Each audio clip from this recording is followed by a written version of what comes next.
What's up, everybody? It's your man, KJ the Great, dropping another edition of All Sports Media TV. But first, I want to say, I hope and pray everything is great your way. Now, let's talk about something that has come to my attention and is very, very, very interesting. Now, three division world champion, former unified super middleweight world champion, two-time undisputed middleweight world champion, former undisputed junior middleweight world champion, Claressa T-Rex Shields. She has made it known that in her next fight, she will be going for her fourth weight division. Amazing, amazing. Now, y'all know she's 14 wins, no losses, no draw, with 2 wins by way of knockout. And she's coming off of her last MMA bout, where she got a split decision win, and her last bout before that was last year against Maricela Cornejo, I believe is how you say it. I can't remember. When she pitched a shutout, she was supposed to fight Hannah Gabriels in that fight, but Hannah Gabriels ended up testing positive for a banned substance and was suspended. But now she's clear. Now let's talk about these divisions that she could possibly go for. So she's never fought above 168. And that will be interesting to see if she does try that. Now, not heavyweight or anything, but 175, light heavyweight. Now, there's only one champion at that weight, due to Hannah Gabriel's being stripped of her WBA title. The WBO title is vacant as well, but the WBC and Ring Magazine titles are held up by Lonnie Daniels, who is 10 wins, 2 losses, 2 draws, 1 win by way of knockout. Really good fighter. Um, I think she packed a good wallop, but she's only got 1 knockout. But she can punch and she can move.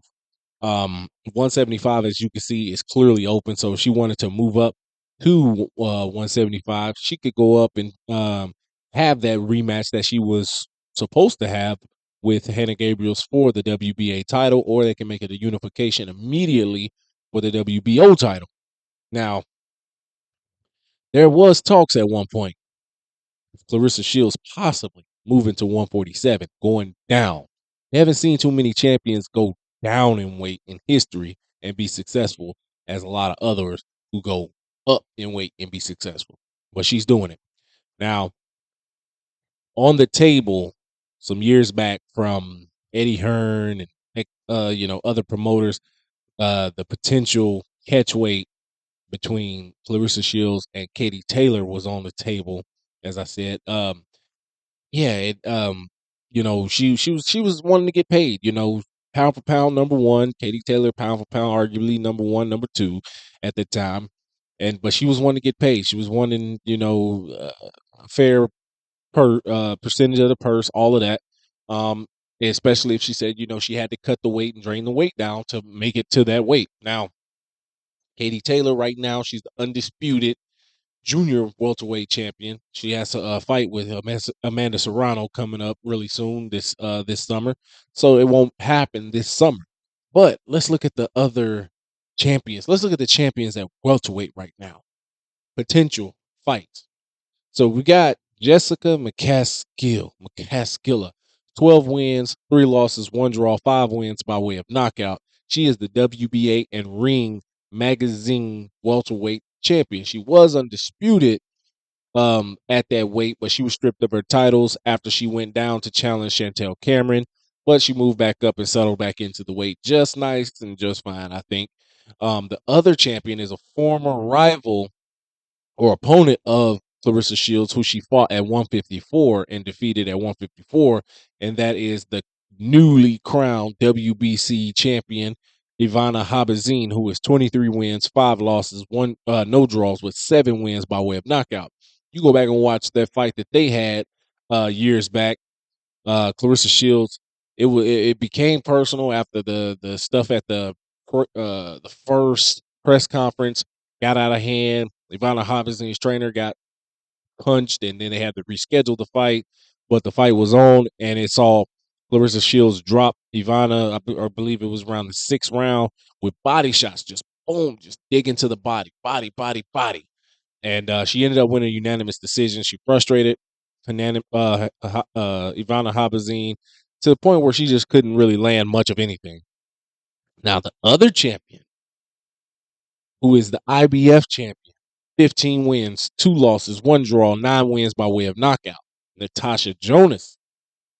She was offered a fight from Claressa Shields as recent as last year. But Natasha Jonas, from her own words, the fight purse that they offered her wasn't enough. It was so said disrespectful to her. She didn't want to travel to the States for that little amount of money. Don't know exactly how much it was, but she was like, I'm the champ. Just because she was undisputed here is and don't hold any weight now, which is fine. That's okay. But I think that would be an interesting fight too. Natasha Jonas recently defeated Michaela Mayer 10-round decision, and it was a tough fight. I thought Michaela Mayer squeaked that fight out. Um, she didn't do anything to fully separate herself, but I thought she did enough to win the rounds and squeak it out. Now, the last champion really isn't, wouldn't be so say a real big fight for Claressa Shields. That being the WBO champion Sandy Ryan. She's 7 wins, 1 loss, 1 draw with 3 wins by way of knockout. She's a good fighter. Don't get me wrong. She's a good fighter and she's a growing fighter. That's the thing. She's a growing and learning fighter. But at this point in her career, I don't think it will be the best move to fight Claressa Shields other than for a payday, which I'm sure the money will be good, whatever they offer her. But as far as levels and skill wise, I don't think Sandy Ryan's there yet. Just yet. I don't think she's there yet. But, the thing with the weight and all of that can make a difference. We don't know. But I want to know from you guys, who do you think Claressa Shields should fight in her next fight? Also, which weight do you think she should fight at in her next fight? 147 is looking like it might be the more likelihood of where she'll go. I'm sure if she gets there, she gets a fight with Ivana Habazine or Jessica McCaskill, which those styles are more suited for her at and what she does and what she brings to the table. Those will be good fights that she can win. Or should she go up to 175 and challenge Hannah Gabriels or Lonnie Daniels at 175? Let me know what you guys think in the comments, man. Thank you guys for tuning in. Make sure you follow me at All Sports Media TV. Follow me on my other Instagram at KJ the Great 09. Thank you guys for tuning in. Peace.